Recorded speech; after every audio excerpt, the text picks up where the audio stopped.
You definitely don't need to tell me that life is passing by faster and faster every single day.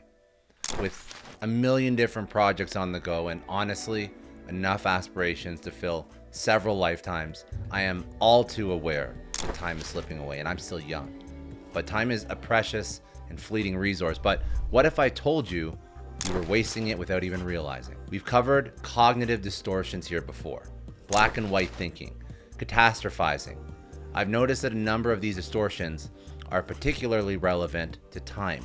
They warp our perception of it, leading to an unhealthy relationship with the clock that can have far-reaching consequences for our well-being, productivity, and creativity. Today, I want to take a closer look at the cognitive distortions that stop us from making the most of our days and how we can start challenging them for better results. Let's get into it. Let's look at all or nothing reasoning. This is also called dichotomous thinking. This cognitive distortion is characterized by two extremes. It's either all good or all bad. I've got an example for this one I think you'll all relate to, even if you pretend not to. Picture this.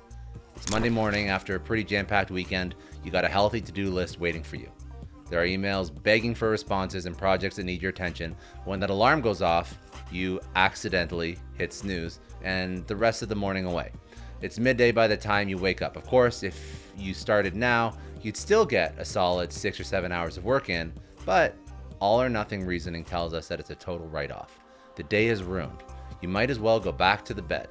I'm not sure what the logic is behind this, but that's the point. It's an irrational perspective. It's not a logical one. Imagine how many hours we'd save by taking life an hour at a time, rather than compartmentalizing it into 24-hour blocks. The second thing that we have to be aware of is overestimating or underestimating time. Some would call this less of a distortion and more of a lapse in judgment. It certainly gets better with experience, but there's nothing quite so disarming as realizing you've underestimated or overestimated the time it takes you to complete a task. I don't know about you, but when I'm pressed for time and have a lot of tasks on my plate, I tend to do one of two things. Either underestimate how long something will take me and then get overwhelmed, or overestimate it and end up feeling like I've wasted tons of hours. Either way, it's not great news for productivity. So to avoid this distortion, we need to focus on accuracy over speed. Take the time to accurately estimate how long each project will take before diving in. This will help you structure your day and your week and your life. And I've come up with a system for this, which is to break up my regular tasks into categories based on their complexity. For example, writing emails, writing blog posts, creating a website, and keep a record of how long each take.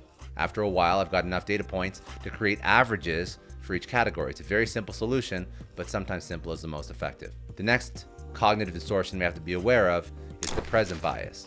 See, we humans have been commenting on procrastination since ancient Greece. It's a common thread between all of us. To varying degrees, we value our present comfort over any potential future gain. This is what we call the present bias. And yes, you might have the most important investor call of your career in a few days' time, but it's easy to get distracted by the tasks that give us short-term gratification, like posting business social media content or replying to emails. It's not just all Netflix. See, the present day stuff makes us feel productive even if they aren't the most pressing tasks. See, I've learned to be very aware of this bias, but it's not always obvious. One of the most effective ways to overcome this is to use the Eisenhower matrix. This is basically a matrix that categorizes all of your tasks in a day and a week into urgent and important, and then it helps you decide what to work on. The next cognitive distortion is called time confetti. So who here is guilty of the 5-minute doom scroll? This one where during little time pockets throughout the day, you take a break by filling your minutes with something low value. For me, this often happens when I'm trying to procrastinate on something. I'll tell myself I just need a 5-minute break, and then I end up spending 30 minutes scrolling through Instagram or Twitter. It's time confetti. It's gone as soon as you spend it, but the effects last much longer than that. See, confetti is so small, just a few minutes here and there, but it doesn't stay small for long. And the scariest part is that you never really notice how much time you just wasted because it's in such small chunks. 5 minutes here, 10 minutes there, take a long lunch, scroll on your phone in the bathroom, whatever it is, it adds up and it takes away a huge amount of your life. The fifth thing we have to be aware of is called Parkinsons Law. Just as gas will expand to fill a space, work expands to fill the time you give it. You've devoted 3 hours to a task, guaranteed it'll take you 3 hours to finish. This is Parkinson's Law, the idea that work expands as to fill the time available for its completion. Knowing this, it's important not to give yourself too much time for a task. The more wiggle room you're going to give yourself, the bigger the task will become in your mind and the longer it will take to complete it. There are obvious holes you can poke here. I mean, you can't set yourself 15 minutes for a detailed financial report and expect the end result to be perfect, and you probably won't take 5 hours to write one email, even if that's the time you've allowed yourself. But it's a useful concept if you understand what the implications are. It's less of a literal perspective and more of a wake-up call. Our minds get very fixated on the fictional constraints and deadlines we set, and we can either let that reality take over or we can use it to our advantage. The next one is called time scarcity mentality. At the beginning of today's video, I mentioned how quickly time seems to be flying, and ironically, that's a prime example of time scarcity mentality. We've got it in our heads that no matter how many hours there are in a day, we don't have enough. We feel rushed and hurried.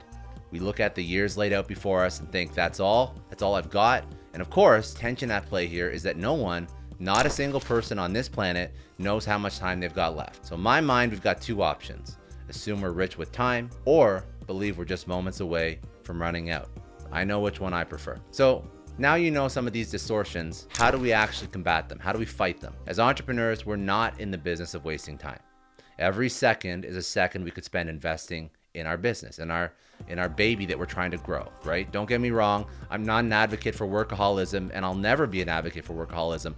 We need our rest, but there's a huge difference between rest and waste. Your best chance at combating cognitive distortions is to observe which ones apply to you and how they're affecting your productivity. As you were reading through the list of distortions, if you were listening to it, did any make you feel particularly attacked? That's a good spot to start. It might be a good indication of the distortions you frequently engage with. For example, if you're typically an organized person, but your long-term deadlines always end up in a rush, you've got a present bias problem. If you spend hours laying out your calendar, but always seem to be in a rush, it's probably a case of underestimation. See, the key to battling cognitive distortions is to understand them.